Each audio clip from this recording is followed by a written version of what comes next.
Good afternoon, everyone. This is Jared Rand, and welcome to the Global Guided Meditation Call for Friday, March 31st, 2023, 3:15 p.m. Eastern. We have a diverse aging health call tonight at 9 p.m. Eastern. There are truly no words that can fully describe the enlightened state of consciousness by itself. It is an experience that is beyond the mind and all mental concepts. We can only know that we've had a taste of it by the enhanced quality of our life experience. Our typical normal walk in the park becomes a romantic rendezvous with the divine, and we are greeted with personal messages and sacred signs of inner guidance on every street corner and billboard that we see. When the state of enlightened consciousness shows up, it turns the mundane into the miraculous.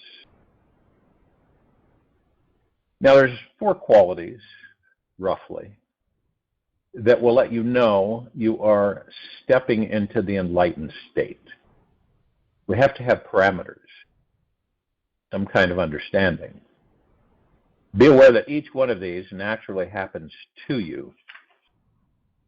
Naturally.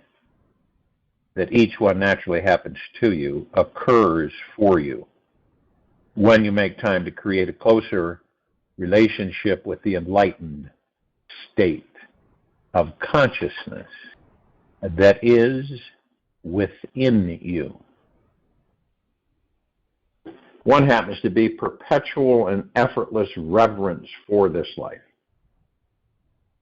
In the enlightened state, we cannot help but to feel totally in awe of life. We are seeing a divine intelligence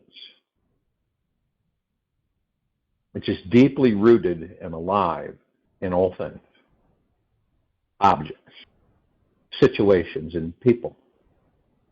It is obvious that there is a higher intelligence behind every experience, action, and occurrence. We see there's no such thing as coincidence and live in constant reverence for this life, participating with ease in the natural flow, celebrating in this spiritual connection that's all around us. Observing the mirror reflection within every interaction. When the state of enlightened awareness is super strong with us, we stop identifying with our physical body as who we are. We instead see our infinite nature is everywhere, in all things, and people. We see it is the background, backdrop, and blackboard that the entire universe, this entire universe, is written upon.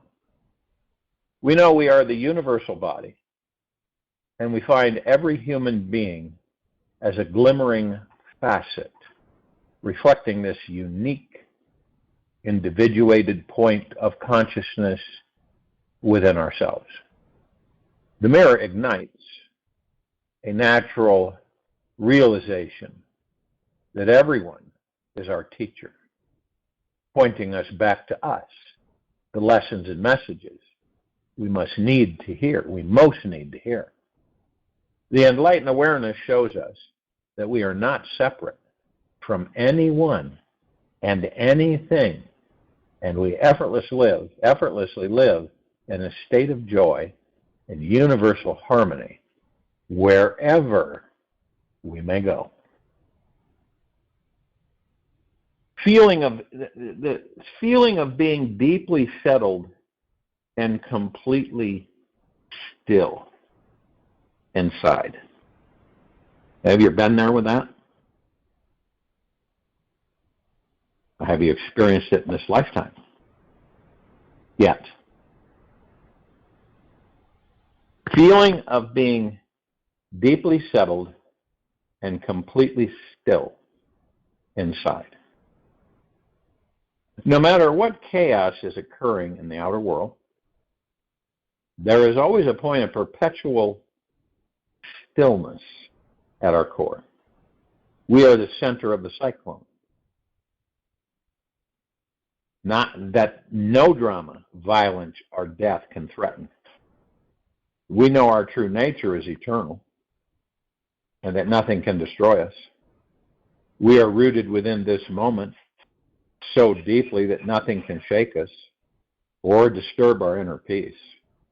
We laugh with lightness at the trivial stresses that used to plague our daily minds as we relax deeper into the recesses of our innermost being.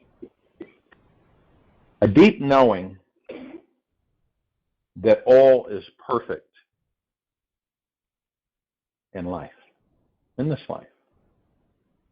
A deep knowing that all is perfect in this life. There is a natural understanding that all is well and unfolding exactly as it should.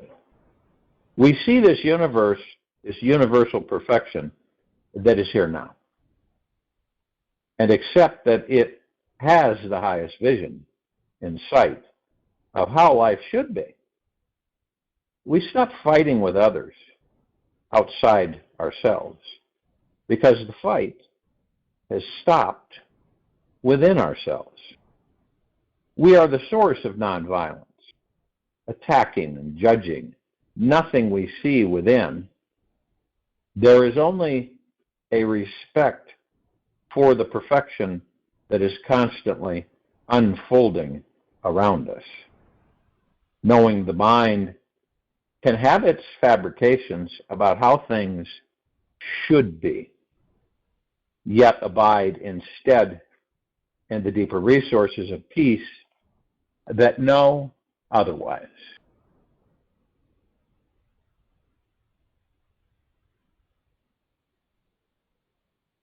How to reach the enlightened state of consciousness?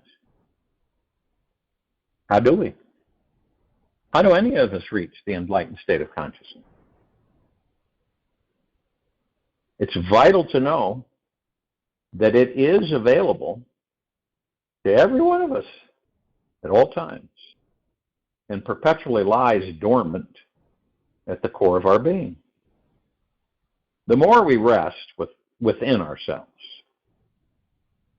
in a life free from stress, desire, and activity, the more we relax inside and soon realize its astounding power. As this brilliant gateway is gradually opened, we see how easy it is to create anything and everything that we desire. Our normal awareness pierces like a laser beam through the negative beliefs which normally would have stopped us from moving forward. And we see how fun and easy it is to accept the possibility of instant manifestation. The more often we sit still, practice quieting the mind, watching the breath rise and fall, doing nothing, the more we, the divine consciousness, awakens within us. When we stop and meditate on the source of consciousness itself, we discover that it's everywhere we are. It is our very nature, and it is as bright and brilliant as this sun in our solar system. It is so obvious that it cannot be missed. When we catch hold of it and let go of our attachment to the outer phenomenal world, we see that this consciousness has a power which is so all-encompassing that we stop looking outside ourselves for answers and start listening to the omniscient wisdom that is constantly bubbling up from within our core. Look at your mind dispassionately. This is enough to comment. When it is quiet, you can go beyond it. Do not keep it busy all the time. Stop it and just be. If you give it a rest, it will settle down and recover its purity and strength. Constant thinking makes it decay. That's what we're together. With the enlightened state, we can live a life that is free from doubt and fear because we know that something universally intelligent is guiding us each step of the way. We are never bored with this life, nor seeking gratification from our outer world because ordinary life situations are constantly transformed into a deeply ecstatic, spiritually awakening moment or moments. There is no attachment to our lives, to desires, to possessing anything, acquiring anything, nor escaping from any experience. We meet our lives full on, embracing the divine circumstances that we are given, facing them with complete ecstasy, because we have already found what we were searching for our entire lives. We've discovered an eternal source of peace within that cannot be shaken nor disturbed by anything or anyone in this outer world. The greatest discovery to finding the state of enlightened consciousness is when we get in touch with our deepest personal trauma and emotional pain. Our pain is there for a very profound spiritual reason. It pushes us to reach for the divine. We need a propulsion fuel so deep and powerful that it launches us directly into real spiritual awareness. We are so deeply asleep to our all-powerful infinite nature on a day-to-day basis that the only thing strong enough to break through this veil is a burning desire to be free from our suffering. It is our deepest pain that liberates us. And feeling into it daily, we pave the path of our highest freedom. When we get a taste of enlightened consciousness, everything changes. We see everything as a spiritual experience. We see our mind instantly stops judging the world, this world, ourselves, and our lives as we recognize the source of real peace here, now. We live in this world, yet truly beyond the judgments of this world. This non-judgmental approach liberates our energy to relax into the infinite healing presence of our being. This is how we attain the initial taste of our unbounded freedom. It all begins with a simple connection with our own awareness and consciousness. When we drop into what is aware, what is present, and what is watching the watcher who is observing this experience of this life, we open the doors to 100% pure awareness, free from the mind. By reopening this door again and again, we soon discover the highest, most blissful state of experience a human being can attain.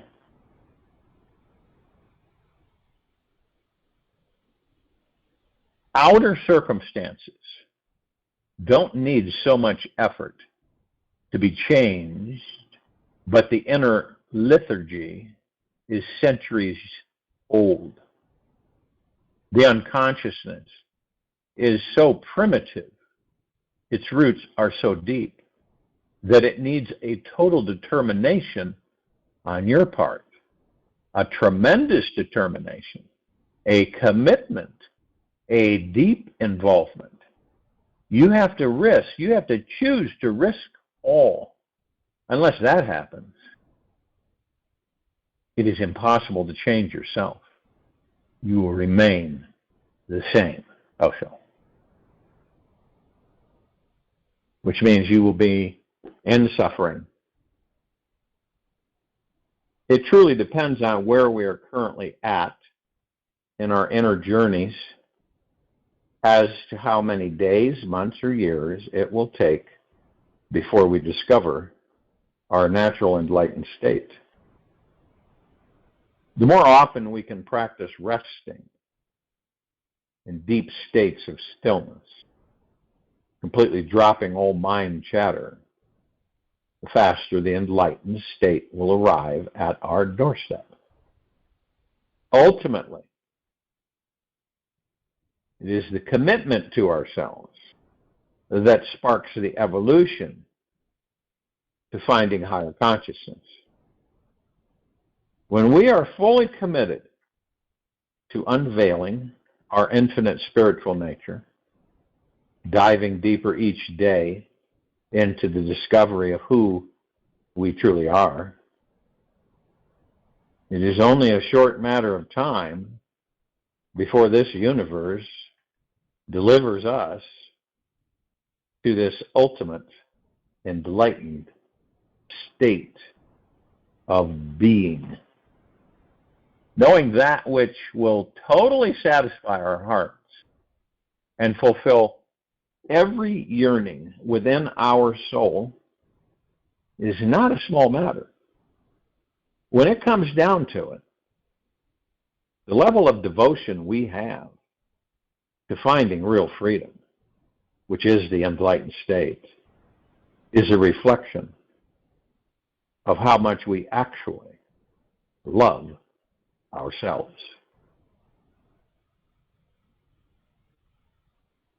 When it comes down to it, the level of devotion that we have to finding real freedom, which is the enlightened state, is a reflection of how much we actually love ourselves. Life is a test of our depth of self-love. This life is a test of our depth of self-love. The level of enlightenment that we experience along the way determines how often and quickly we can summon the quality of unstoppable inner peace, creativity, or compassion for others. The enlightened state is the base factor that determines how successful we are on our spiritual path, and the main reason and purpose why we are all here. It is only through the infinite exploration of our inner journey that we can experience a real sense of freedom in our lives. It is an ironic thing. Yet in the enlightened state, we see that everyone is enlightened except for ourselves. We realize that there truly is no self, and thus there is no more suffering. It may be hard for some to comprehend because we are so accustomed to being identified with this mind, ego, and body. Yet the more we realize our true nature, the more we discover a life that is free from any form of pain. This freedom is the great spiritual peak that we are each here to climb and conquer. Every great work, every great accomplishment has been brought into manifestation through holding to the vision. And often just before the big achievement comes, apparent failure and discouragement. Florence Scovel Shinn. One personal word of advice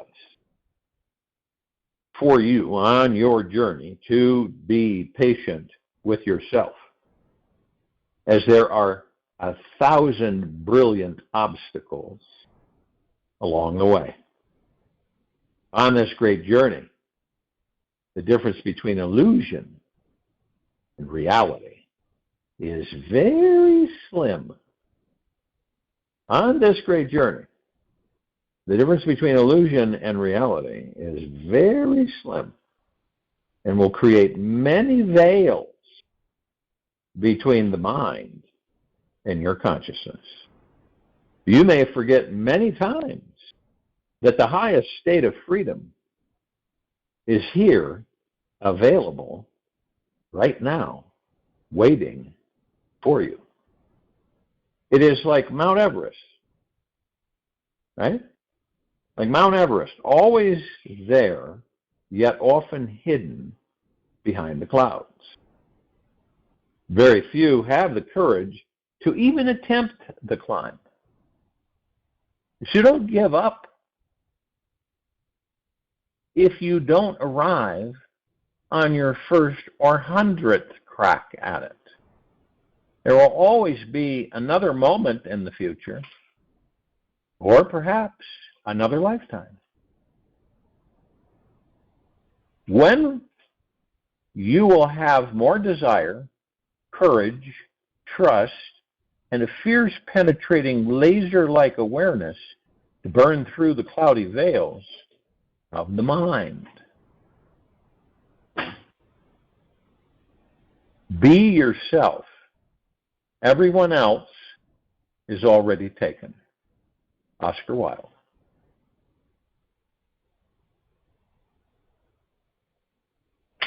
When the violin can stop worrying about the future, it will become such a drunk, laughing nuisance that God will then lean down and start combing you into his hair. Life is always teaching us what we most need to know, unbeknownst to us at times. Sometimes it provides us with negative experiences so that we learn how to deepen, soften, and let go, while other times we receive positive experiences. So we remember how scared every breath and heartbeat truly are, how sacred they are.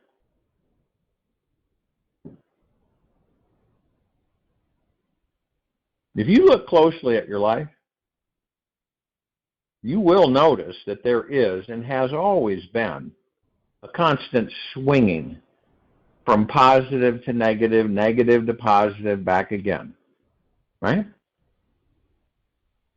Swinging from a positive to negative life experience, and then back again. This eternal pendulum swing is there for one very divine reason, so that you learn how to be free from both extremes and are forced to discover the deeply creative, all-powerful, manifesting being you truly are. As we all naturally grow and mature in this life, we realize that our problems cannot be solved by changing the outer world. We see that our real issues shift by diving into our inner world, reaching towards our true center, where we can clearly see how each problem is an opportunity for greater enlightenment and transformation. We all decided to ascend into higher levels of consciousness. When we accept this as truth, we can let go of playing the role of the hero, victim, or perpetrator in our lives. This enables us to truly enjoy the natural swing of life's pendulum. And we can fold deeper into this enjoyment as long as we continue to breathe. The more deeply we breathe, the more we drop our mind chatter, and the easier it is to connect with the divine consciousness at the center of our being. It is here that we find our real power to choose how we wish to relate and respond to each pendulum swing. We can sit back and observe how our mind may try to control the pendulum, avoid it, ignore it, or simply accept it as happening. When we surrender and accept it, we can decide to transcend it completely. Then we are no longer slaves to the good and bad occurrences of this crazy world. Only abiding at the center of our being can we remember that we are the ultimate authority of our reality. This is where our true freedom is. And it becomes obvious that what we manifest is purely determined by where and what we are focusing our attention on.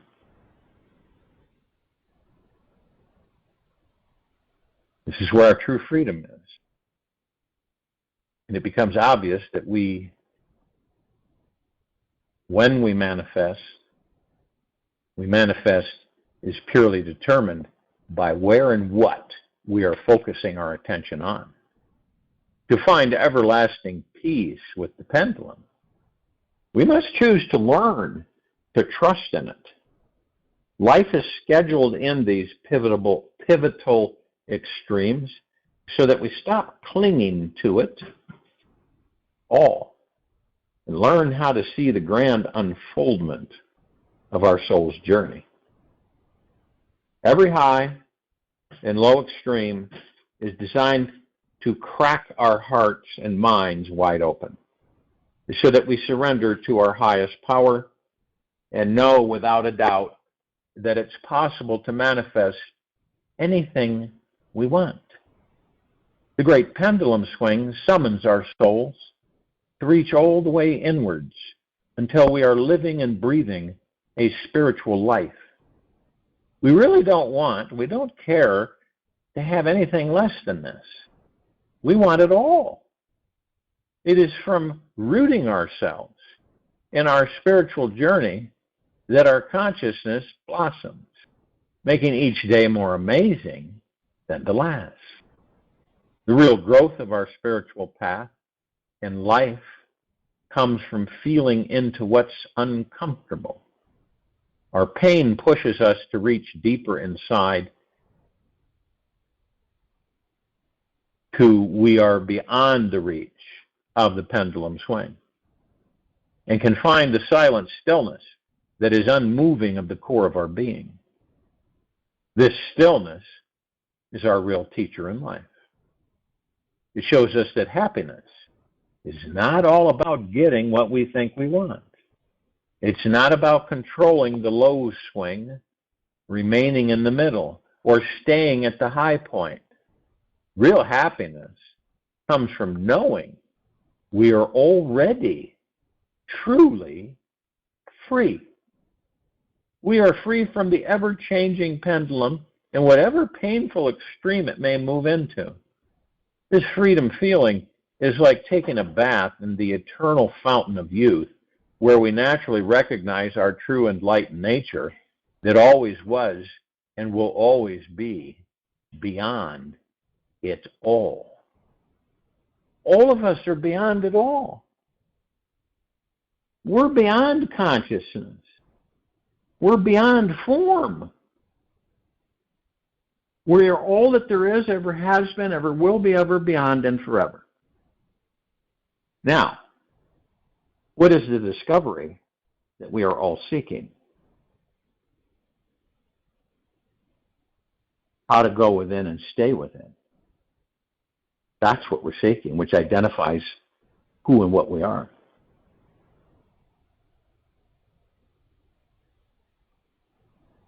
How can the eternal self have attachments? It is always pure, untainted, and unattached.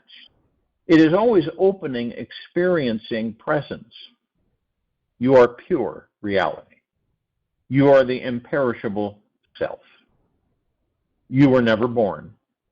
You never did prevail. And you'll never die. You are the one. The all-pervading one. The only work is to just drop into what is. Robert Adams. It's good to know that we were born to experience an initial clinging to this life. Yet we were not meant to hold on to this clinging forever. If we are getting wrapped up in the drama of our lives, trapped in a negative emotion or heavy thought pattern, we are just overly identified with our mind. We've forgotten we are more than just a body, an ego identity.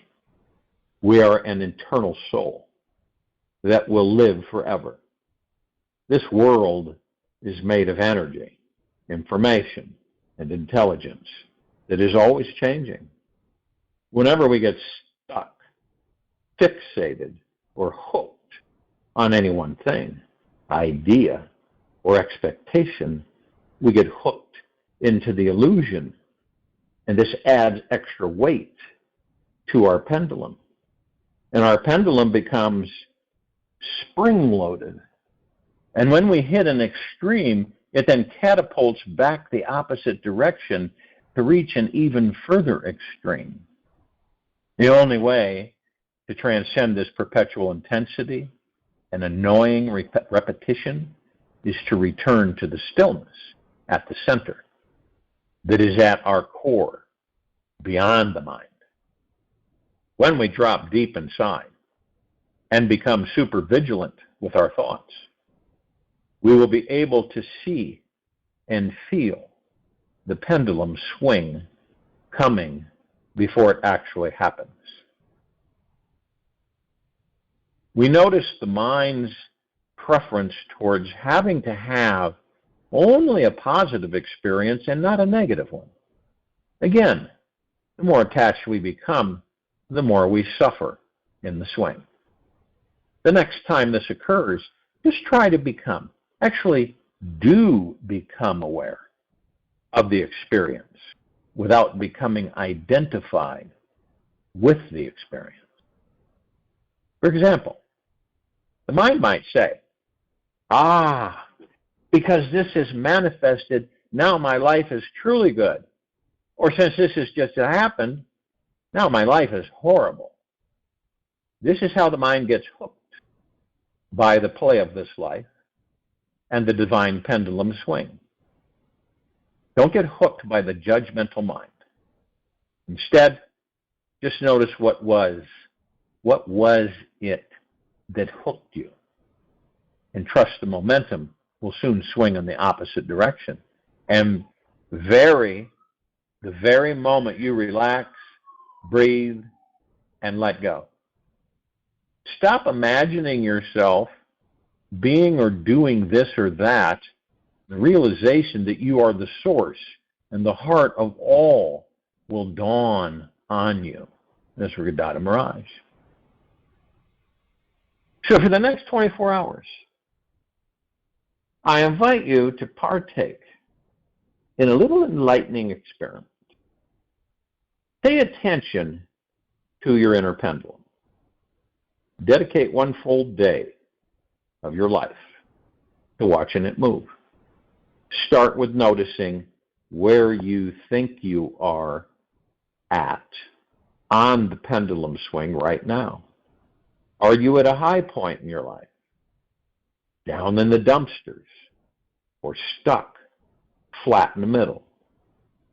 Take one giant step back from your life and welcome a larger perspective on reality. You'll soon see that it doesn't matter so much when your pendulum is temporarily at, yet more importantly, is how you are relating to it and who you are defining yourself to be from this assessment. The moment-to-moment practice of watching your pendulum will help you discover what it's like to reach your natural enlightened state. Be gentle with yourself on this journey, as it truly requires a completely quiet, open mind to see all of this life with clear, non-judgmental eyes. Be aware when you notice yourself judging others or yourself, as this means you're about to get hooked into thinking that you are this one high or low experience. You are not just any one life experience. You are them all. Remain the detached watcher and calm witnesser as much as you can with your mind, just so that own this greater truth. Just so that you own this greater truth. Then your entire day becomes a journey into liberation. The pendulum will swing on its own from high to low. And as you watch, you always remain free. You can then be free from all insecurity and fear, because you know life's pendulum in time will swing back into security and confidence again and again and again.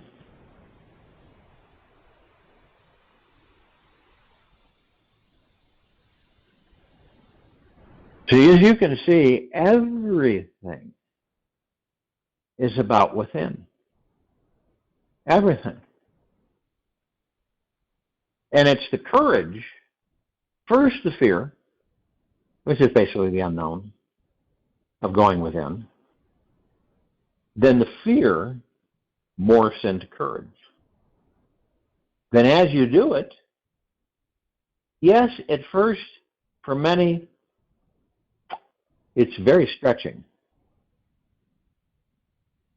But yet you're compelled to go within and discover. You're actually a spiritual explorer.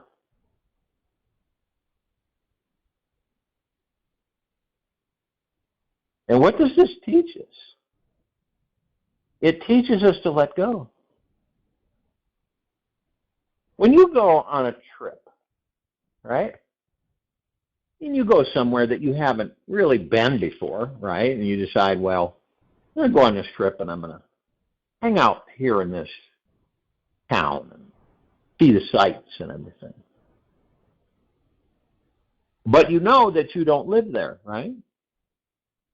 You enjoy it and local amenities and all that. But then it comes a time that you leave. Now, you're not hanging on to that town. In other words, you go to leave and you go, I can't leave. I got to stay here. You leave. It's just, you had fun and you let it go. You surrender it. It's not even, it's like a passing thought. And then you move on and you go back to your main base, so to speak, and continue. But every now and then, you'll visit places and go places and experience them. But notice, it's not something that you're attached to. You notice that? You're not attached to it. You see, someone in conversation down the road will say to you, you ever been here? Oh, yeah, I took a trip there. I had a good time. Great place. You ought to try it. Not that, oh, I couldn't leave there. I had to stay there forever. Okay? Expectations and attachments. This is a good analogy to understand that when you go within, no matter how many times you're pulled out, you go back in. Okay? Because you will be pulled out. We all are. As soon as you're pulled out, you say, okay, fine. And you're really kind and gentle with yourself. You say, that's fine, I'll go back in. And the more you go back in, the longer you stay. Now, you don't have expectations. You don't have attachments. You don't have what ifs. You just say, I'm going to experience this. I really want to know all this talk about us being aware of who and what we are. And to have faith that it will spread to everyone. And you picture this when we all look to the outside. Go out there, my son, and ye shall find the truth. Well, we learned that that's not the case. We ignore the gods that we are, right? And we are attached to the bodies that we're not. Isn't that right? Pretty ironic, isn't it? And so the body is no different than going to that town or that resort or whatever it may be on this planet, or even off of it. So when you do that, it's not something you drag with you. It's the same thing. You go within. You really have no motivation to have attachments and expectations to that which you desire. It's like what you're doing is you're leasing everything. And you know that you look at your body and you say, I know I'm not this body, but I'm very grateful to be in this body. And I will continue to do everything I can to have this body be as healthy and as functioning as possible. So I can stay in it and experience it. And experience out there. But I'm not attached to it. Can you imagine something? Okay, maybe you'll identify with this. You have let's say, a car dealer, right? And you have a salesperson, a salesman, a saleswoman. And every vehicle on that lot they fall in love with, they can't sell it because they love it so much. Right? They're so attached to it that they can't let it go.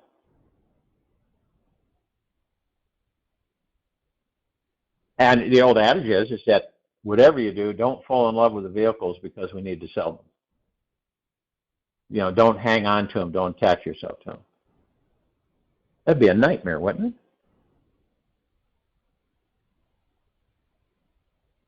It's the same with where you stay, right? Where you sleep. And you begin to gain attachment and expectations for where you sleep, where you stay. But it's temporary. And then you begin to notice that. So you enjoy it while you're in physical form.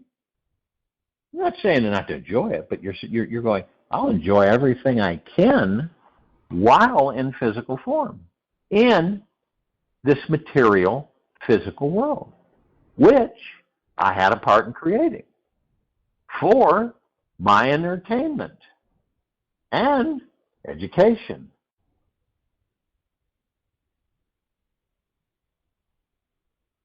So how do you put it? We're all temporary. Okay? The forever is the God within, and that's the thing that we don't discover. Isn't that something? We spend our entire lives, lifetime after lifetime, living, having expectations and attachments and suffering yesterday and tomorrow. We do it for a lifetime. We leave the life, we leave that body, and then eventually we come back into another body and another life, and we do it again. Until we can discover, because we will, who and what we are, then all this facade, all this fakery and quackery will dissolve, because we'll see it for what it is. Nothing. Nothing and nothing. Everything and everything. And how do we bring it alive? How do we bring it alive? By focusing on it. We give it breath. We bring it alive. And then what do? We experience it. And that means the negative things too. They really aren't negative or positive. It's just in a mode of experiencing.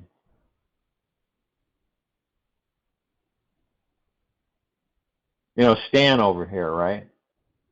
Stan, people would say, I don't like being around Stan. Do you? No, Stan's always talking down. You know, he's always talking about doom and gloom. He's always talking about how miserable his life is. I mean, you know, I have compassion for the guy. But I just don't care to be around that type of frequency or energy. And I'm not judging the guy. He does have some great qualities, but I choose not to be around that.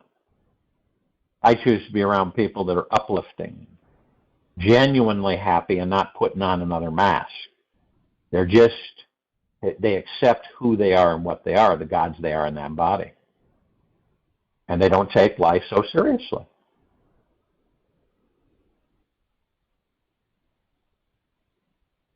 Or you may have people, you've run across this, and this is, remember, they're all teachers for us.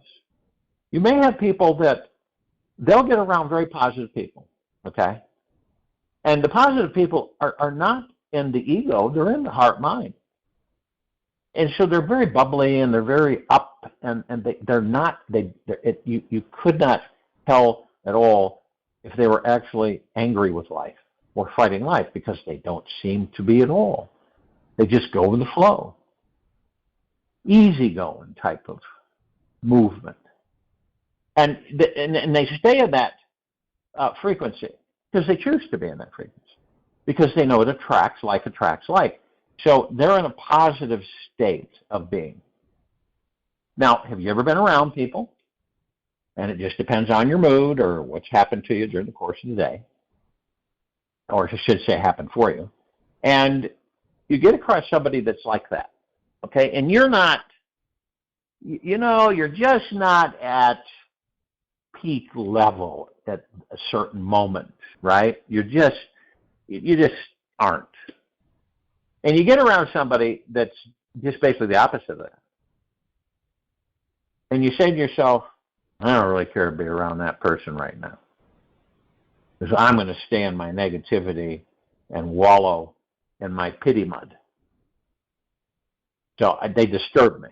They're irritating, you know. How could anybody be that positive and that happy anyway? This life isn't about that. See? And it catapults itself. The snowball effect down a hill. So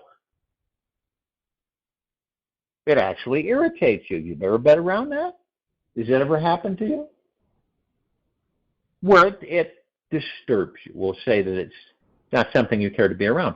Positive, uplifting, bouncy, joyous person that exudes high frequency and happiness.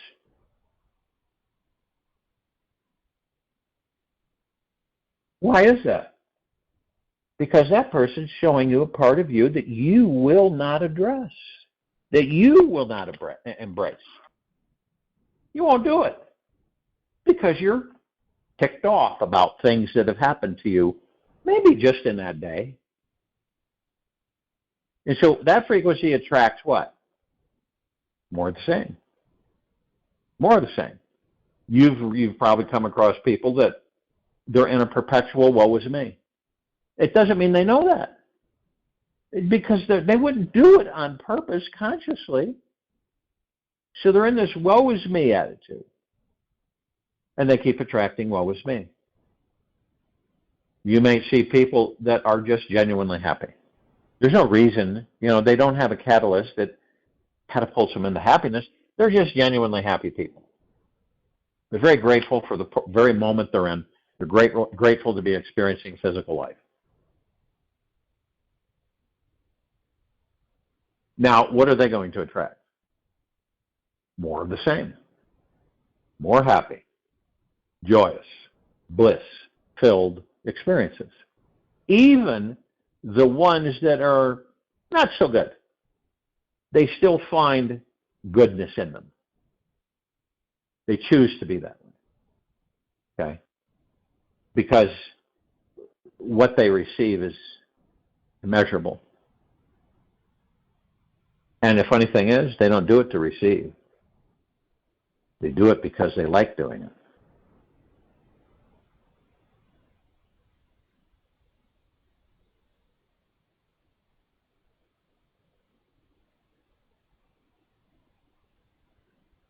It's about going, saying those words, going within, is the tip of the iceberg.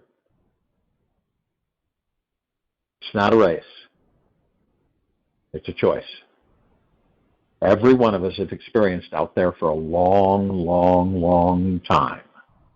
We're grateful for the experiences it has afforded us and the knowledge it has transferred to us. Now, we go to the next chapter of this endless journey. And then we discover within us, deep as we can go, to the soul, and through in the soul, the God that we are. I'll join you in the meditation. I'll return to close this out.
Take an easy and slow breath in through the nose.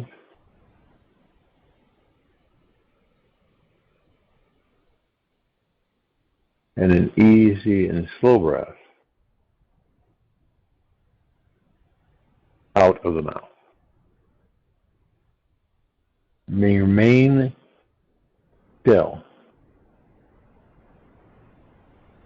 Being attached to an outcome causes all sorts of suffering.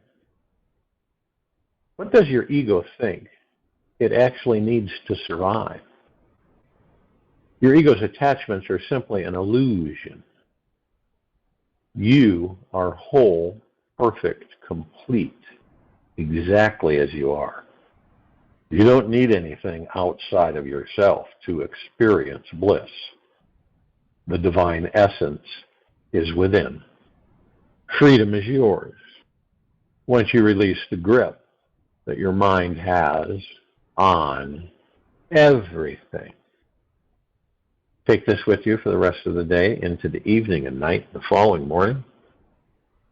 And we will return here Saturday, April 1st, 2023, 3:15 p.m. Eastern, to continue our global guided meditation call. Be gentle, kind, generous, and humble with yourself at all times. Practice being in the deepest, deepest, deepest of eternal gratitude at all times, no matter what is going on outside of you.